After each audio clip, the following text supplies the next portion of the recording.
Bihar board 10th class में आने वाले वीवीआई ऑब्जेक्टिव क्वेश्चन लेकर आ गया हूं।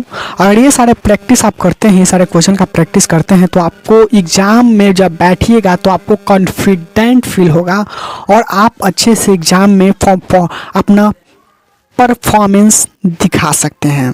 तो चलिए हम स्टार्ट करते हैं ऑब्जेक्टिव के साथ। और देखिए, बड़ी बात ये होता है ना कि जो मैं ऑब्जेक्टिव कराता हूँ उसका पीडीएफ नोट्स भी बिल्कुल फ्री मिलता है और उसका ऑब्जेक्टिव क्वेश्चन का सॉल्यूशन के साथ पीडीएफ मिलता है। तो चलिए हम पहले क्वेश्चन की ओर स्टार्ट करते हैं।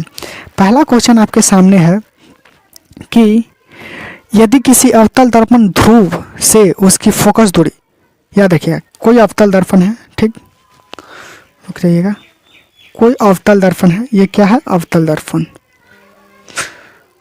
और यहाँ पर है वक्रता केंद्र, यहाँ पर है फोकस और यहाँ पर है ध्रुव। ओके, कह रहा ना कि ध्रुव से फोकस कितना है, कि दूरी कितना है, 25 सेंटीमीटर, ठीक। तो फोकस से वक्रता केंद्र की दूरी होगी, यानी कि यहाँ से यहाँ तक की दूरी होगी।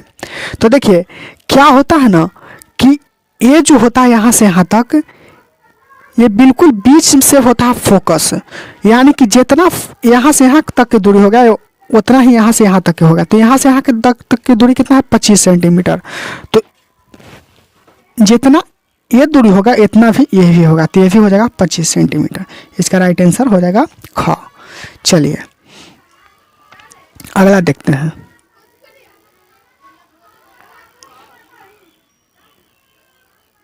अगला प्रश्न है कि निम्नलिखित में कौन सा कथन सत्य है। गोलीय दर्पण के मध्य बिंदु को वक्रता केंद्र कहते हैं। वास्तविक प्रतिबिंब वस्तु की अपेक्षा सीधा होता है और गोलीय दर्पण की वक्रता त्रिज्या फोकस दूरी की आधी होती है। या आवर्धन का ऋणात्मक मान बताता है कि प्रतिबिंब वास्तविक है। तो देखिए इसमें से बताना सत्य कौन है, तो इसका राइट आंसर हो जाएगा घ, यानी कि आवर्धन का ऋणात्मक मान बताता है कि प्रतिबिंब जो है वो वास्तविक है। ओके, चलिए अगले प्रश्न की ओर चलते हैं।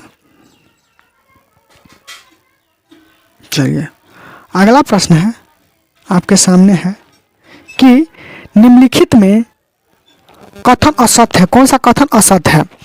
जब कोई किरण गोलीय दर्पण के फोकस की दिशा में आपतित होती है तो दर्पण से तब परावर्तन के बाद दर्पण के मुख्य अक्ष के समांतर निकलती है। बात सही है, असत्य दोनों। जो किरण गोलीय दर्पण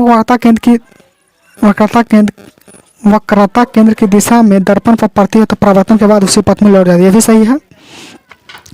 अवतल दर्पण द्वारा वस्तु का केवल वास्तविक प्रतिबिंब बनता है, ये गलत है, क्योंकि अवतल दर्पण में केवल वास्तविक प्रतिबिंब नहीं बनता बल्कि काल्पनिक प्रतिबिंब यानी आभासी प्रतिबिंब भी बनता है। तो इसका राइट आंसर क्या हो जाएगा, हो जाएगा ग। उत्तल दर्पण द्वारा वस्तु का केवल आभासी, बात सही है। तो ये इसका राइट आंसर असत्य बोल रहा था कि कौन गलत है, तो गलत ग है। चलिए अगला प्रश्न देखते हैं।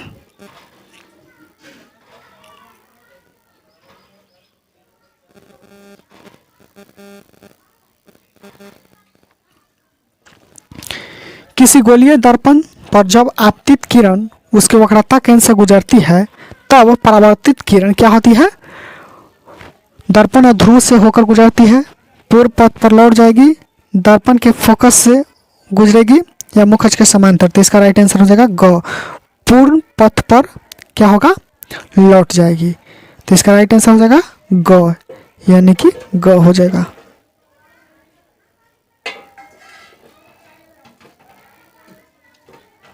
रहा है कि वास्तविक प्रतिबिंब हमेशा उल्टा होता है, बात सही है। आभासी प्रतिबिंब को पर्दे पर प्राप्त किया जा सकता है, नहीं, आभासी प्रतिबिंब को पर्दे पर प्राप्त नहीं किया जाता है, ये गलत है।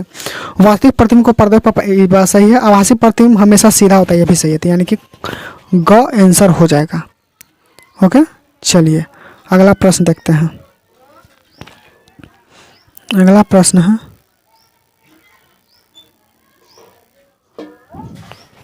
निम्नलिखित में किस दर्पण द्वारा किसी वस्तु का आभासी प्रतिबिंब मिल सकता है।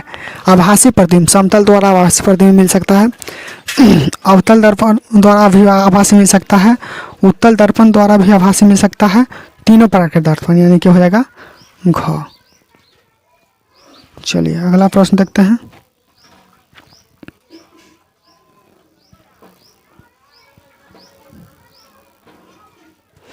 निम्नलिखित में किस दर्पण द्वारा किसी भी वस्तु का वास्तविक प्रतिबिंब प्राप्त किया जा सकता है? वास्तविक प्रतिबिंब समतल द्वारा आभासी होता है, अवतल द्वारा ये होता है, उत्तल दर्पण आभासी, यानी कि ख हो जाएगा। अगला प्रश्न देखते हैं। अगला है वस्तु से छोटा और आभासी प्रतिबिंब इनमें से किसके द्वारा प्राप्त होता है? और समतल दर्पण द्वारा, अवतल दर्पण द्वारा, समतल और अवतल दोनों द्वारा, उत्तल द्वारा। तो इसका राइट आंसर हो जाएगा उत्तल द्वारा ही आभासी प्रतिबिंब और छोटा होता है, यानी कि घ। चलिए 19 को देखेंगे।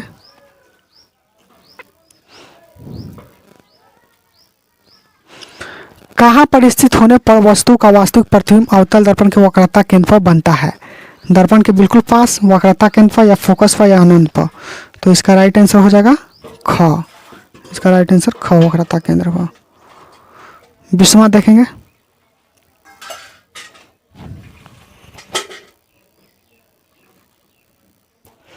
बीसवां है कि वस्तु से 12 और आभासी प्रतिबिंब किस दर्पण से प्राप्त होता है? अवतल दर्पण से, उत्तल दर्पण, समतल दर्पण, इनमें से किसी दर्पण से नहीं। तो वस्तु से 12 और आभासी होता है अवतल दर्पण से, यानी कि क हो जाएगा।